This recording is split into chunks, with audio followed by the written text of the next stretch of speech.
He made a promise to his dying friend on the battlefield to find the daughter he left behind, and he kept that promise, even if it meant standing against a powerful, hidden system. This isn't just a story about a soldier's honor, it's a reminder of the strength of memory, the weight of a promise, and the quiet courage of a heart that refuses to give up. If you've ever carried an unfinished promise or a memory that still lingers, share it in the comments below. And don't forget to like and subscribe so you won't miss stories that speak straight to the heart. The sun had barely risen over the hills of Helmand Province when the world turned red. Sand kicked up from the blast, filling the air like smoke. Gunfire echoed across the valley, loud and sharp like cracking wood. In the middle of it, 2 soldiers crawled through the dust, trying to reach a half-destroyed bunker. Chuck Norris didn't feel the heat of the shrapnel, he felt the weight of the man beside him. Marcus Hale, his best friend, his brother in arms, and he was bleeding fast. Chuck pressed his hand hard against Marcus's chest, trying to stop the flow. The desert didn't care, the war didn't care, but Chuck did. Marcus's eyes fluttered, his breath short and rattling. He didn't ask if he was going to make it. He already knew. Instead, he grabbed Chuck's sleeve and whispered the only thing that mattered. "If I don't make it, find her. Don't let my little girl grow up without knowing who her father really was." Chuck wanted to promise he wouldn't do that he'd make it out. But he'd seen enough of war to know some promises couldn't be kept. So he gave the only one that mattered. "I'll find her, Marcus. I swear on my life." The medevac didn't come in time. Back at base, Chuck sat on a folding chair outside the tent, his hands still stained with blood that had started to dry. He held Marcus's dog tags tight in his fist. He didn't cry. Not then, not there, but something inside him locked up and never quite opened again. They told him Marcus had a daughter named Emily, just a baby. The mother passed not long after childbirth. The girl had no close family. She was sent to a guardian. That was all they said. Chuck asked for more, names, addresses, anything. However, red tape has a way of hiding people, even when they want to be found. Years passed. Chuck finished his tour. He came home but never fully left the war behind. The world moved on, but he stayed quiet. He bought a little land in Texas, worked with his hands, stayed out of the spotlight. People respected him, but they didn't ask much. He liked it that way. He kept a box in the back of a closet. Inside was a single photograph. Marcus is holding his old baby Emily, who is wrapped in a hospital blanket. That picture was the only thing that ever made Chuck's hands tremble. He didn't know where she'd gone, only that he had failed. Then, one morning, 15 years after the sand and the blood, an envelope came. No return address. Just a name written in neat cursive. Emily Hale. Chuck stared at it for a long time before he opened it. The letter was short. She didn't know much, only what little she'd been told. That her father had died a hero. That Chuck Norris was there when it happened, and she needed to know the truth. He wrote, "I don't know what kind of man he was, but if he died for something, I want to understand it. I want to understand him, and maybe understand myself." Chuck sat at the kitchen table for hours after reading it. The coffee went cold. The letter lay in front of him like a second chance he didn't ask for but couldn't ignore. He remembered the last look in Marcus's eyes. Not fear, not pain, just the desperate hope that someone, someday, would finish what he couldn't. Chuck stood up, found his old bag and started to pack. 2 days later, he was on a bus heading north. The road was long and flat, cutting through towns too small for names. He watched them pass, not saying much, just watching the miles tick away like years falling behind. Emily was 17 now, almost grown. She'd been placed in a private boarding school upstate, someplace with high walls and glossy brochures. On the surface, it looked like a place for bright minds and bright futures. But Chuck had learned the hard way that some places looked perfect until you got too close. He had written back, saying he was coming. She didn't respond. Still, he went. The campus was quiet when he arrived. Clean buildings, trimmed hedges, students in matching uniforms walking in quiet lines. The air felt too still, too rehearsed. Chuck asked for her at the front desk. The receptionist blinked at him, typed something, then smiled in a way that didn't reach her eyes. "She's in class, but visiting hours are limited." He asked again.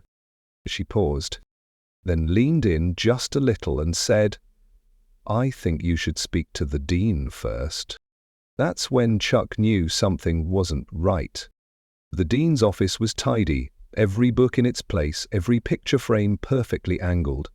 The man behind the desk wore a tie so tight it seemed to choke the warmth from his voice. "Emily is doing well," he said. "She's adjusted to our methods." Chuck didn't like the word methods. He didn't like the way the man said it either.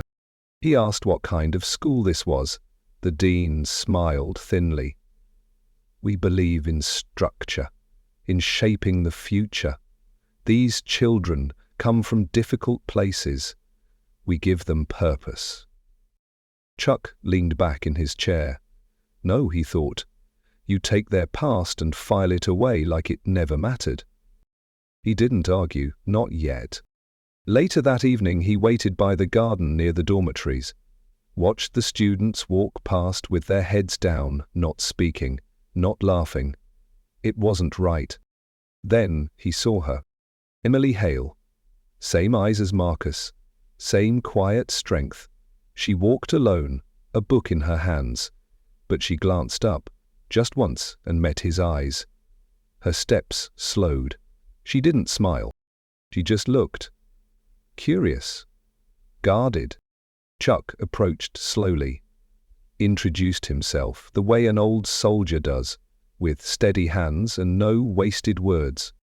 She looked at him for a long time. "You were there, weren't you, with my dad?" "Yes," he said. She didn't cry. She just nodded. He handed her the photo, the one with Marcus and baby Emily. She touched the edge of it like it might fall apart if she wasn't careful. "I've never seen him before. Not even a picture." Chuck's throat tightened. She said, "They told me he wasn't important. He was a mistake, and that's why they brought me here. To unlearn him." Chuck closed his eyes. He had been too late once. He wouldn't be again. He stayed in town, rented a small room near the school. He kept to himself during the day and watched the campus at night. Patterns started to appear. The students weren't just learning, they were being conditioned, watched, isolated. One night, he followed the assistant headmaster, watched him enter a locked building with no windows and stay inside for hours. Lights flickered behind thick curtains, cameras turned away like they didn't want to see. Chuck made notes, took pictures. It was just the beginning, but he knew what he was seeing. Not a school, not anymore. It was something else. The promise he made in the desert had grown heavier with each year. But now it had a face, a voice, a young woman looking for truth in a place built to erase it. Chuck wouldn't let that happen. Whatever this place was, whoever ran it, they'd soon learn something important. He wasn't here to cause trouble. He was here to finish what Marcus started. And this time, he would keep his promise, no matter what it costs. The iron gates of Brightwell Academy opened each morning without a sound. It was the kind of silence that felt designed, like everything here had been carefully measured and rehearsed. Chuck stood outside those gates for a week, watching. Not once did he hear a child laugh.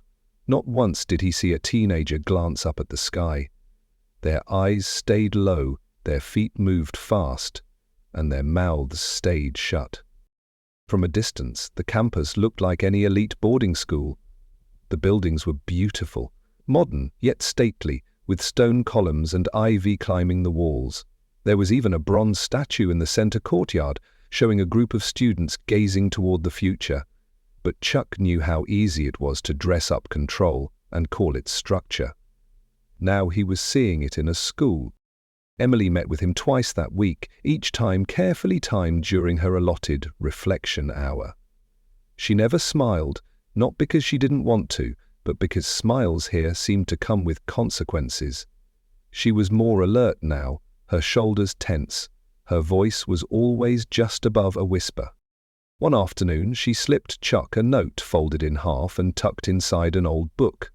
The handwriting was shaky, but the words were clear. "There's a girl here who says she was taken from her family. She says they told her not to ask questions. Her name's Rachel. Now she's gone." Chuck read the note 3 times. He folded it carefully and placed it inside his wallet. His mind raced with memories of operations where people disappeared because they became inconvenient. He never thought he'd read the same story inside a school brochure, wrapped in ivy and slogans. He started walking the perimeter every evening.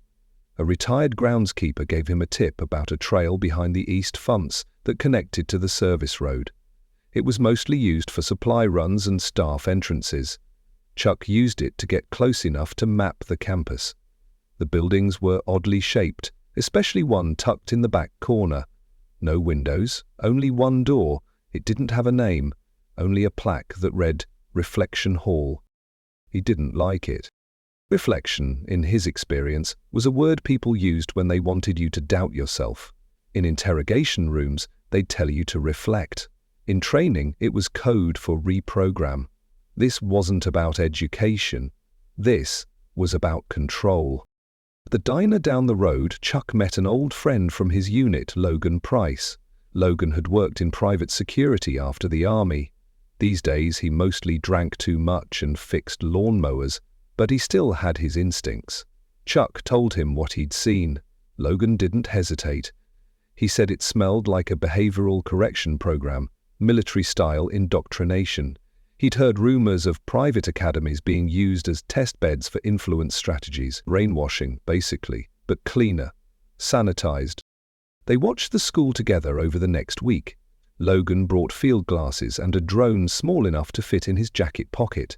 They documented student schedules, the comings and goings of staff, the heavily armored vans that arrived at night. Chuck noticed that some of the kids didn't show up again after going into Reflection Hall. There were no public records of withdrawal, no family pickups. It was like they had been erased. Emily began to change. She asked sharper questions. She began slipping Chuck documents she found in faculty mailrooms or left behind in recycling bins. Most were innocuous, but one caught his attention. It was labeled Integration Phase 2. The language was cold, clinical.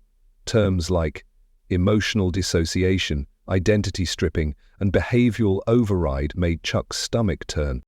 He asked Emily if she had ever been inside Reflection Hall. She nodded, once, slowly. "They take you when you fail your weekly assessment," she said. "They ask you questions about your family, your values. Then they tell you your memories are holding you back.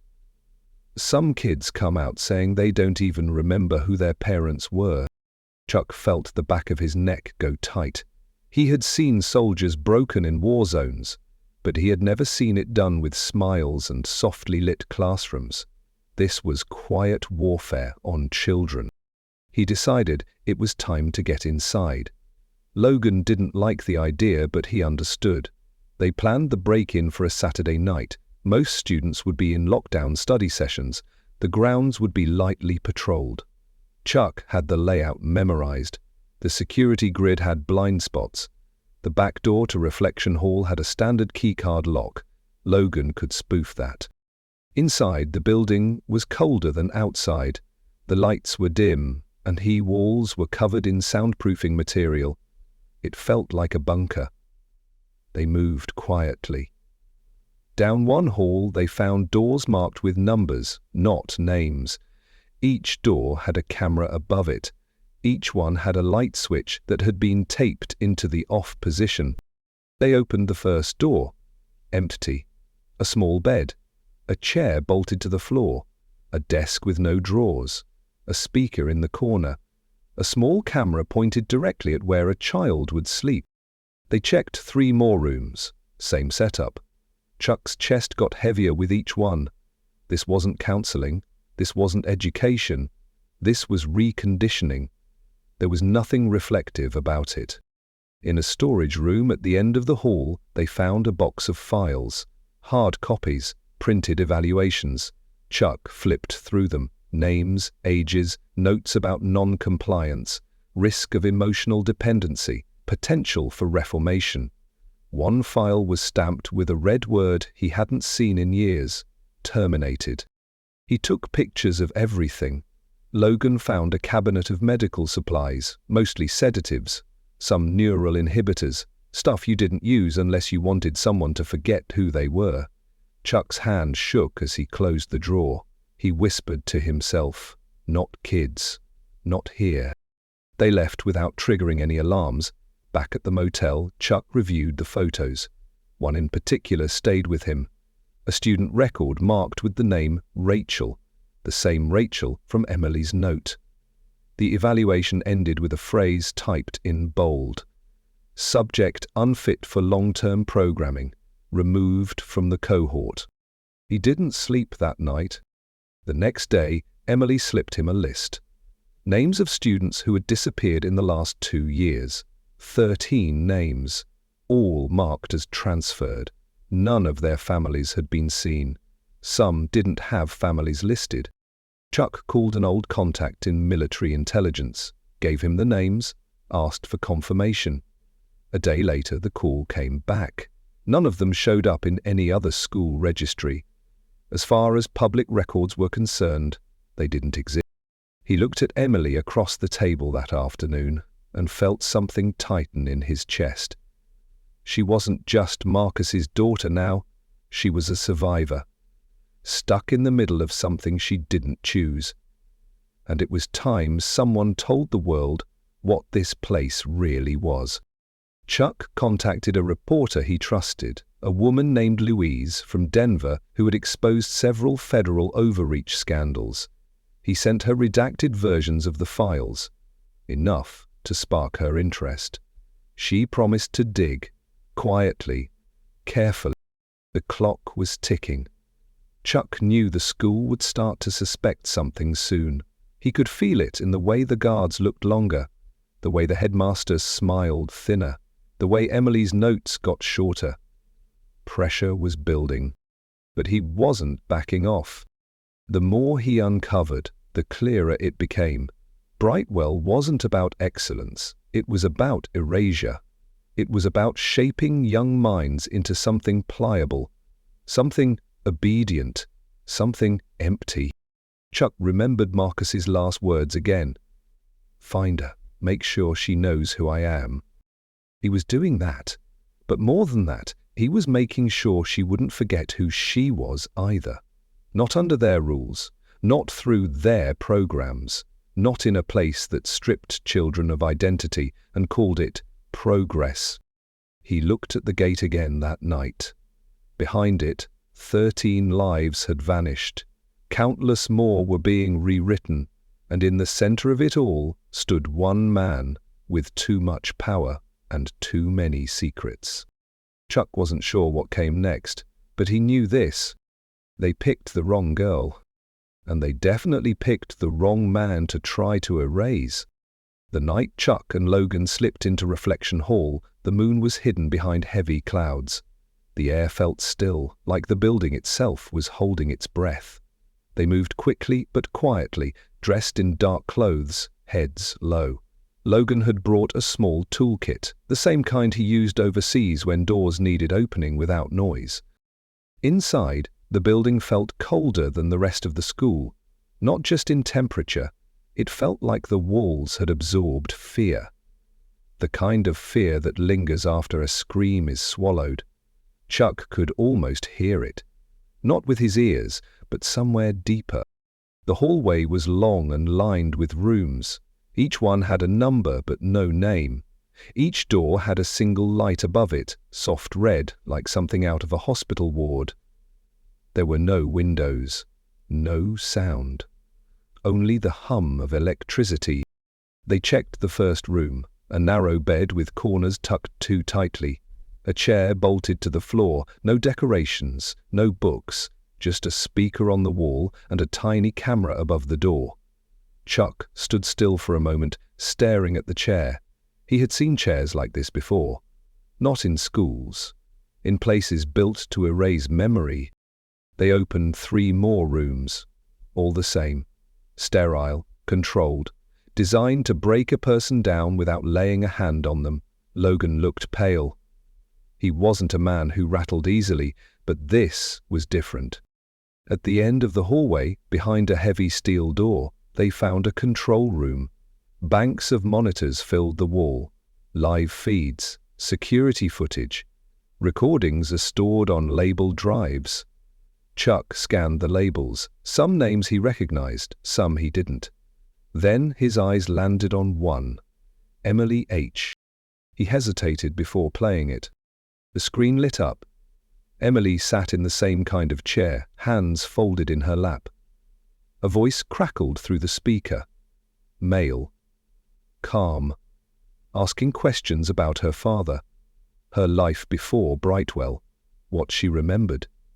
She barely answered. The voice grew sharper. Not louder, just colder. Then the screen went dark. Chuck didn't speak.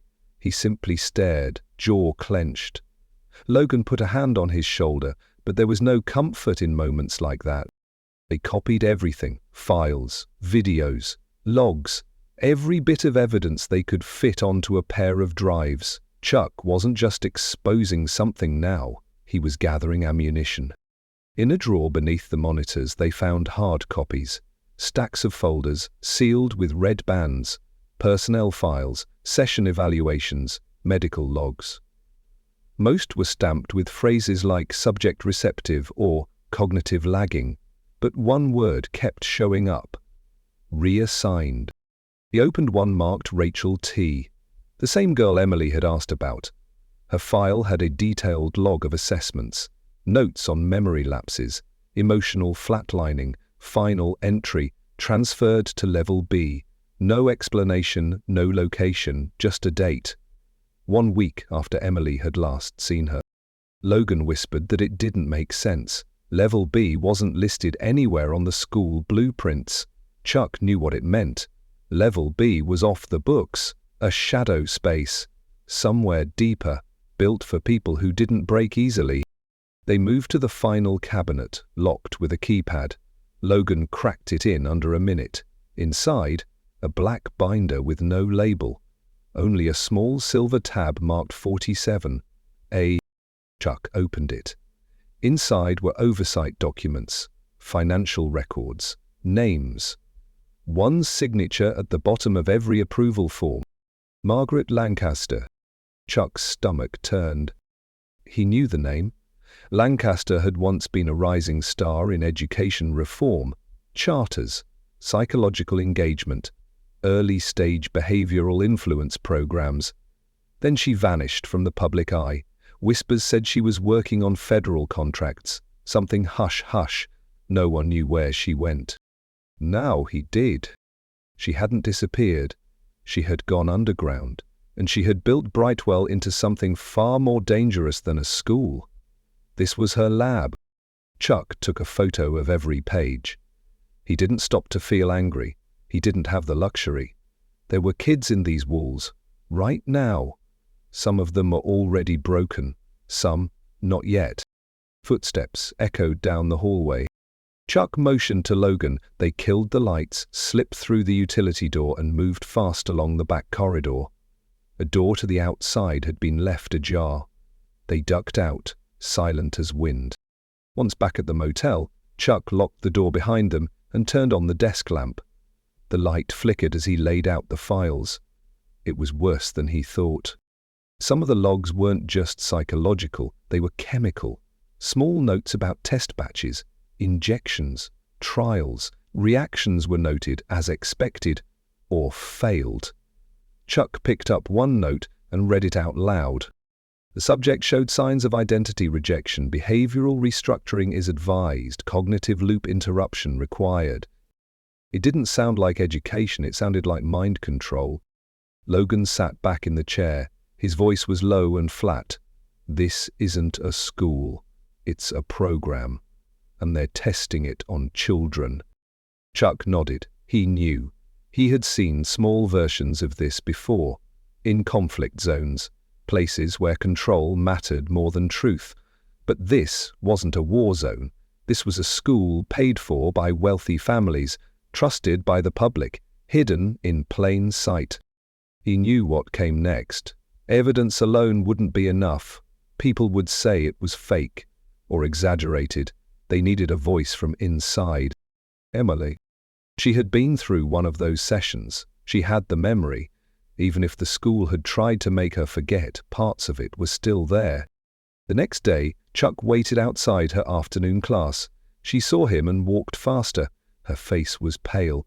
Her eyes didn't sparkle anymore. She said they had called her in again. She didn't remember much, only that she woke up later and felt blank. He asked her if she trusted him. She nodded once. He handed her a tiny recorder, told her not to speak unless she was safe, told her to keep it hidden. She took it. No questions. That night, Chuck met with the journalist again, Louise. He showed her what he had. She didn't blink, said it would take time to verify, but she believed it. She had seen similar stories buried before. This one felt different. Louise agreed to protect the story. She would build the case, slowly, carefully. If they moved too fast, Brightwell would bury everything, or worse, make the kids disappear. Chuck didn't sleep much. His mind raced with images. Kids in chairs, voices through speakers, files stamped with final phrases, reassigned, removed, repurposed. He thought about Marcus, dying in the sand, asking only for his daughter to have a chance. He had no idea what they would turn her into, but Chuck did, and he wouldn't let it happen. 2 days later, Logan called with news.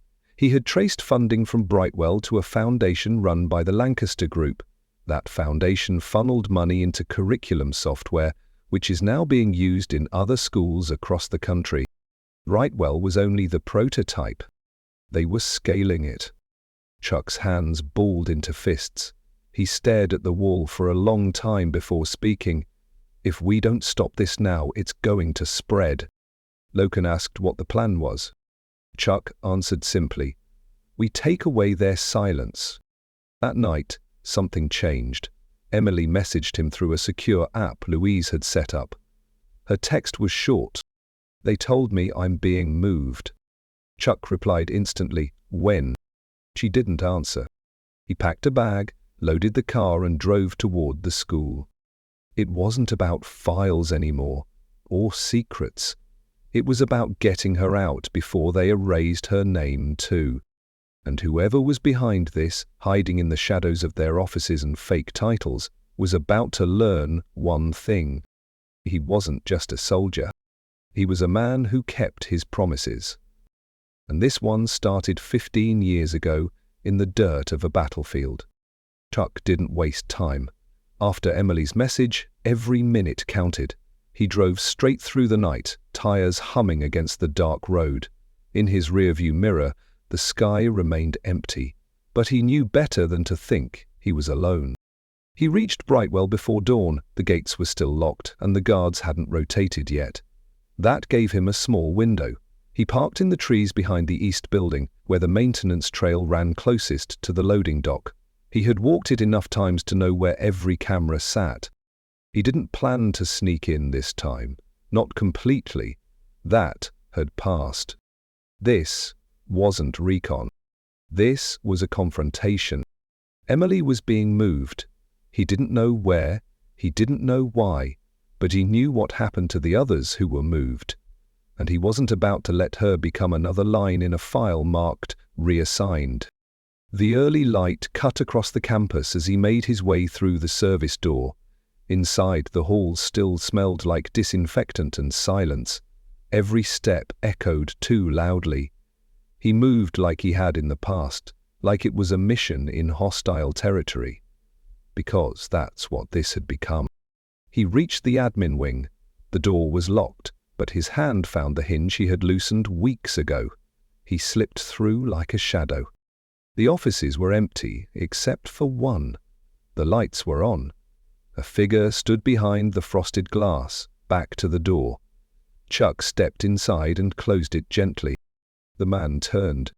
He was dressed in a dark vest and crisp shirt, sleeves rolled to the elbow. Not a teacher. Not security. Something more polished. The nameplate on the desk read, Director Simon Albrecht. Chuck had heard the name but had never seen the face. This was the school's director of programming. But he didn't run the school, he implemented orders. Chuck said her name, Emily Hale. Albrecht didn't blink. His hands folded slowly over the folder on his desk. He said her transfer had been scheduled due to non-compliance. He used words like protocol and behavioral trajectory. Chuck leaned forward, voice low. Where is she? Albrecht gave the kind of smile that men give when they think power protects them. He said she was being taken to Phase B, a special program off-site. He said Brightwell had partners. Chuck's jaw tensed. He had expected the answer, but hearing it made it real. He asked who approved it. Albrecht's smile faded. He didn't answer. Chuck stepped closer. He asked again. That's when Albrecht said a name. Not loud, not slow, just a whisper. The manager. That's what the inner staff called him. No first name, no office. He wasn't listed on payroll. But when things got quiet, people got scared of the phone calls, of the messages signed only with an M. Chuck asked where to find him. Albrecht said no one meets him. He only appears when he wants to, and when he does, things change. Chuck turned to leave, but before he reached the door, Albrecht said something that made him stop. He said Emily had already been sedated, that her memory would be partially erased, that she wouldn't remember Chuck, or Marcus, or even her own name, not right away. Chuck didn't reply. He walked out, fists clenched, mind burning. Outside, Logan was waiting in the truck. Chuck climbed in, voice tight. They've already started the process. Logan didn't need to ask who. Chuck pulled out the files. The real target wasn't Brightwell anymore. It was the manager. They drove to the location listed in the personnel file, an address marked only as Admin Facility B. It sat 20 miles out of town, a warehouse surrounded by trees and a barbed fence. It didn't look like a school. It looked like a lab. Chuck knew what this place was, a conversion center. They watched for hours. Unmarked vans came and went. Nobody walked outside. Lights flickered in rooms with blackened windows. They had no plan, only purpose. At midnight, they made their move. Logan cut the fence. Chuck moved fast and low. Inside, the building was maze-like. Long corridors, sealed doors, no signs. They found a panel room with rows of monitors. Emily's name was on one screen. She was inside room 6. Chuck didn't wait. He reached the door, disabled the lock and stepped inside. The room was cold, bright. Emily sat in a chair, eyes open but unfocused. A nurse stood beside her, clipboard in hand. Chuck stepped forward. The nurse gasped. Chuck didn't speak. He lifted Emily gently, carried her in his arms like she weighed nothing. He whispered her name. Her lips moved. Slowly. Softly, a flicker of something. Recognition. They left through the same hole in the fence, into the woods and into the truck. Logan drove without headlights. They stayed in an old cabin Logan knew from his hunting days. It was quiet, safe. Emily slept for 16 hours. When she woke, her eyes searched the ceiling as if it were new to her. Then she saw Chuck. She didn't speak, but she nodded. He made tea. She drank it, slowly. Later that night she sat by the fire and whispered what they had said to her. About letting go of the past, about freedom through forgetting. Chuck stared at the flames. She asked if her father had ever been scared. Chuck said yes, but he never ran from it. She nodded again, like she already knew. 3 days later, Louise published the story. National news picked it up within hours. The recordings, the files, the footage of kids inside Reflection Hall. Then came the real storm. Families demanded answers. Politicians called for hearings. Veterans groups rallied behind Marcus's name. His daughter had survived something designed to erase her soul. But the manager never showed his face. Even as the lawsuits piled up, even as the school shuttered its gates, even as government agencies swarmed the facility, Chuck knew why. People like that don't live in the light. They operate in shadow, behind titles and policies and layers of names.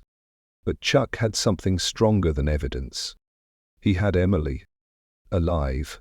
Whole. Awake. She was the story they never expected to walk out of the building. And that was something no system, no manager, no program could control. He was free. And the fight wasn't over. But the truth had made it to the surface. And now it had a voice. The cabin stayed quiet for 3 more days. Wind moved through the trees, cold and steady, but inside it felt like time had slowed just enough to catch a breath. Emily slept in shifts, sometimes just minutes at a time. When she did wake, she stared at the wall as if trying to decide whether the memories in her head were hers or someone else's. Chuck didn't rush her. He knew the mind takes longer to heal than the body. He kept a fire going, cooked simple meals, talked only when she was ready. It was the same thing he used to do for soldiers who had come back from places no one wanted to remember. On the 4th morning, she sat down across from him, a blanket draped over her shoulders, and asked what her father was like. Chuck told her the truth. Marcus was the kind of man who stayed behind when others ran. He laughed with his whole chest. He had a temper when it came to injustice, but a soft heart when it came to kids.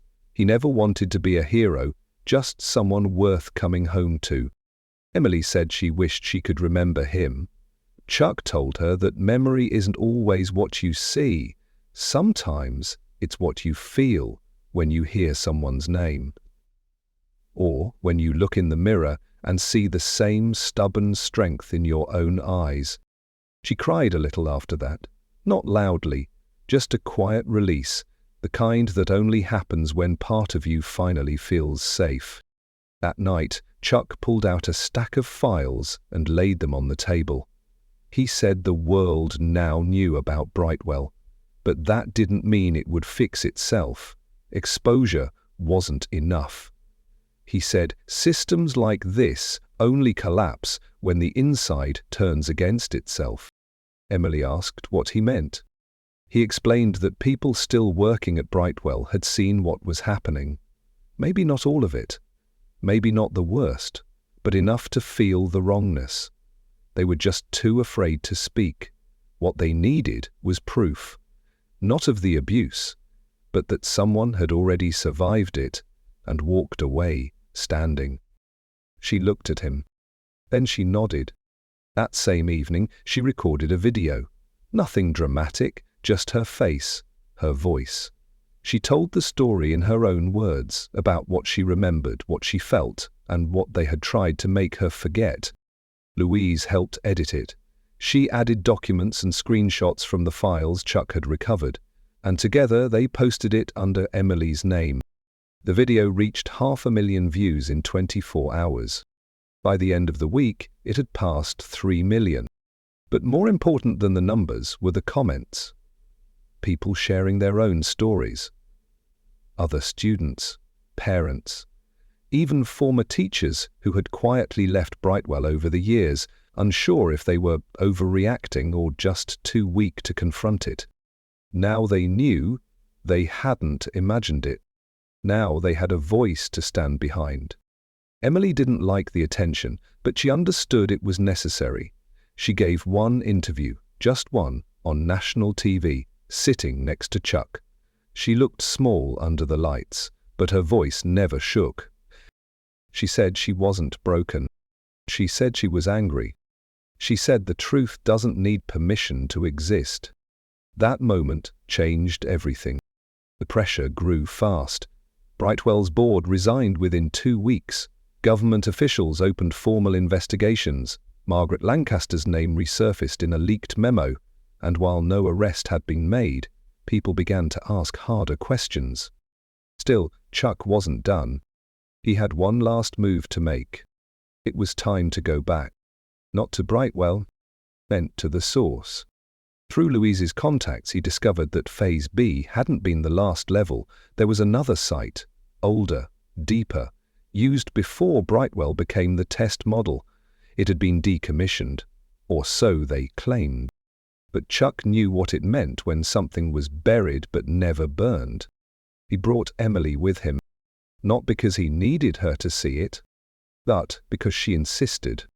They drove for hours into the desert. No signs, just coordinates and dirt roads.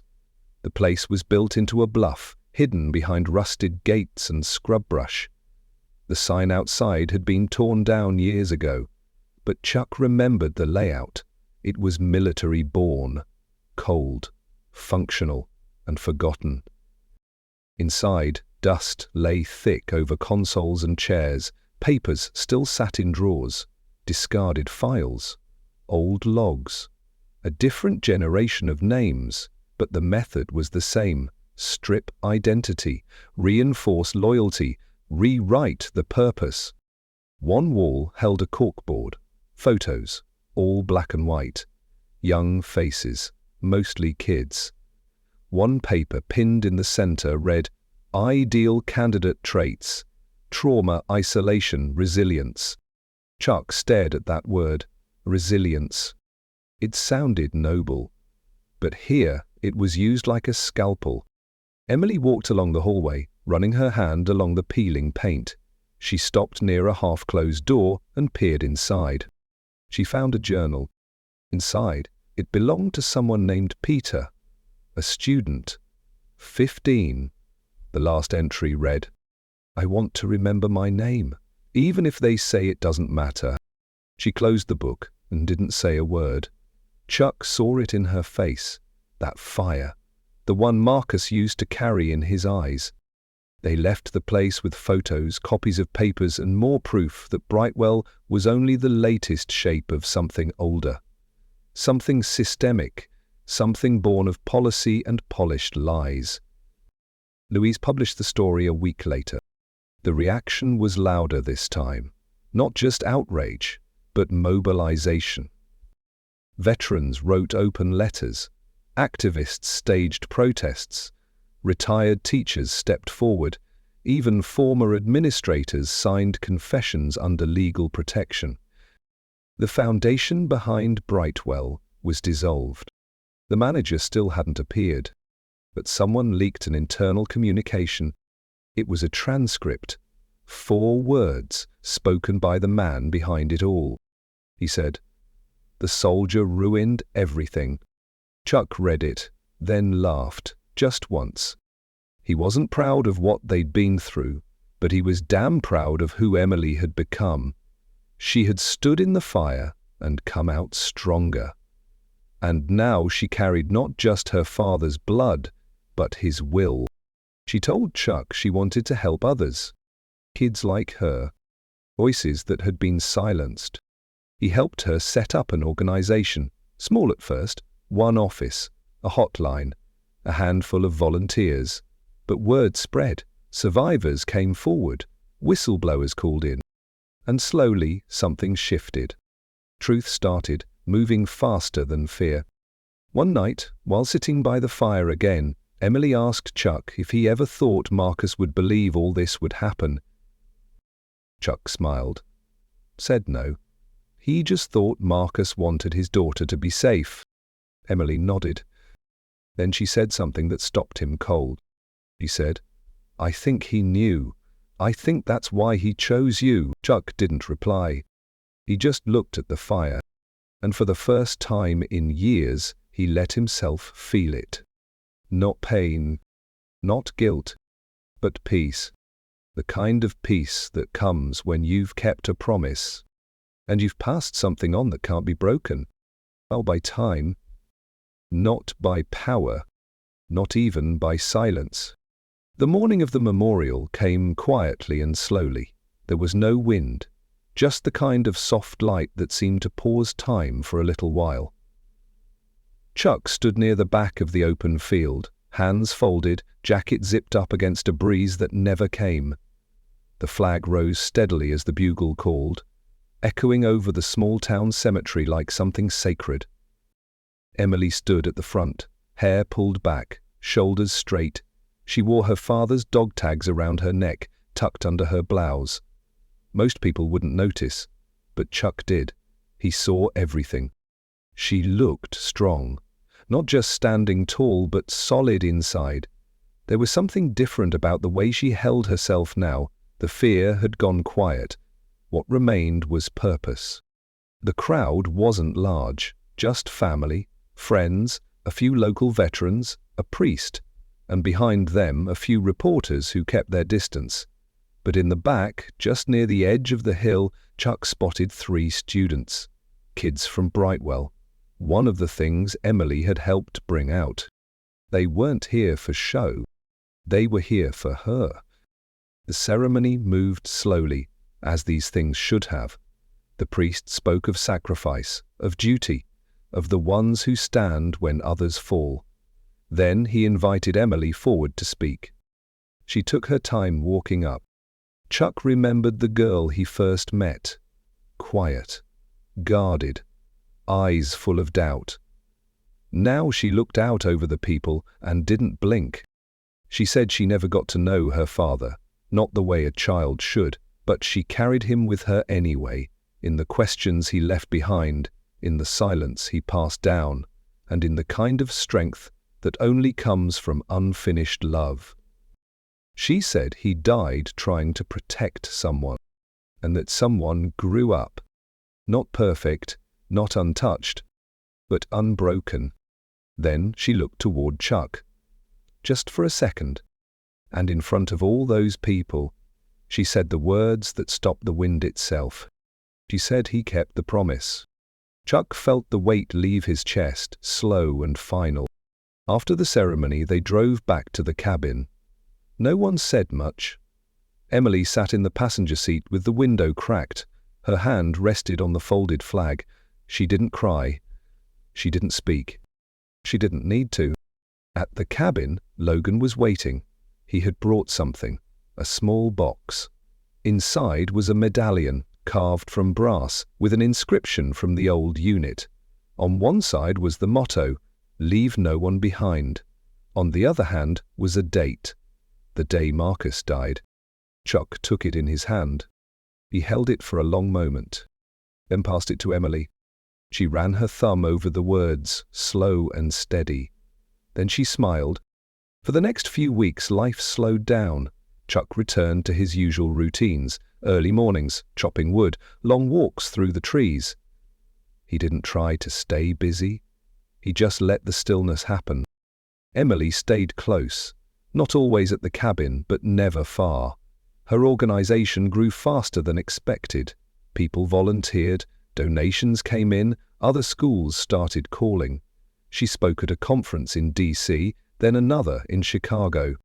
Each time, she said the same thing. She wasn't there because she was strong. She was there because someone had believed she was worth saving. Chuck watched the videos alone, late at night. He didn't like the attention, but he knew it mattered. One afternoon, Emily came by with a letter. It was from the Department of Defense. They had reviewed Marcus's file, along with Chuck's testimony and the records Emily had helped recover. They were awarding Marcus a posthumous commendation, not for combat, but for a final act of courage. Chuck folded the letter and tucked it into an old photo frame, the one with Marcus holding baby Emily. She stared at it for a long while. Then she said she wanted to take it with her. Chuck nodded. Later that week, she told him she was moving. Not far, just closer to the city. The foundation needed more presence there, more visibility. He didn't try to stop her. He just walked her to the truck and handed her a small book. Inside were notes. Everything he remembered about Marcus. Small things. His favorite sandwich, his worst joke, the way he rubbed his neck when he was nervous, the letter he wrote before their last mission. She held the book like it was made of glass. And when she drove off, she waved once in the mirror. Chuck stood there a while, long enough to let the quiet wrap around him. Not heavy, successful. In the weeks that followed, Brightwell's final chapter came to an end. The property was sold, the buildings were torn down. In their place would rise a new center, one focused on healing, on truth, on restoring what had been taken. They called it the Hale Center for Restorative Learning. Chuck visited only once. He didn't stay long. He walked the grounds, nodded at the new staff, then left a folded paper under the oak tree in the courtyard. It was a simple note. It said, "This place remembers now. Let it grow something honest." Then he walked away. No cameras, ceremony, just the sound of gravel under boots. A year passed. Then another. Emily called, now and then, sometimes just to check in. Sometimes she asks questions about her dad. Sometimes she asks Chuck what he would do in her place. He never gave advice. He just listened. And that was enough. Then, on Memorial Day, she asked him to come back, to stand beside her at the national ceremony. Chuck hesitated, but he went. He wore his old dress coat, the one with ribbons he never cared to display, the one Marcus always said made him look like a general. The crowd was large, bigger than he liked. But when Emily stood at the podium, with her voice clear and her hands steady, he forgot all of that. She told them about sacrifice, but not the kind that ends in blood, the kind that lives quietly, in cabins, in silence, in promises kept when no one is watching. She ended her speech with a single sentence, one that echoed across the field and into the hearts of everyone listening. She said, "Respect isn't something we offer when the camera's rolling. It's something we live with when no one's looking." Chuck stood behind her, not for credit, not for praise, but because that's where he had always meant to be. Behind her, behind Marcus, behind every silent voice that deserved to be heard. When it ended, he stepped away from the crowd. He walked down the hill and stood by the memorial wall. His fingers traced the names. Some he remembered, some he didn't. Then he stopped at one. Marcus Hay. He touched the name and closed his eyes. And for the first time in a long time he whispered something. He said, "She made it. And so did I." Then he stood still, not in grief, not in pride, but in peace, because the mission was done. The story had been told, and the promise had been kept. Not with medals, not with awards, but with memory, with courage, and with love, passed from one life into the next, like a torch never meant to go out. Sometimes the strongest voice is the one that simply refuses to stay quiet. Chuck didn't fight with rage, he stood his ground with purpose, and through that, Emily didn't just find her father's memory, she found her own voice. If this story reminded you of a promise, a memory, or someone who once stood up for you, share it in the comments. That's how we keep meaning alive. Tap like and subscribe if you want more real stories that speak to what matters most: honor, trust, and the quiet power of doing what's right.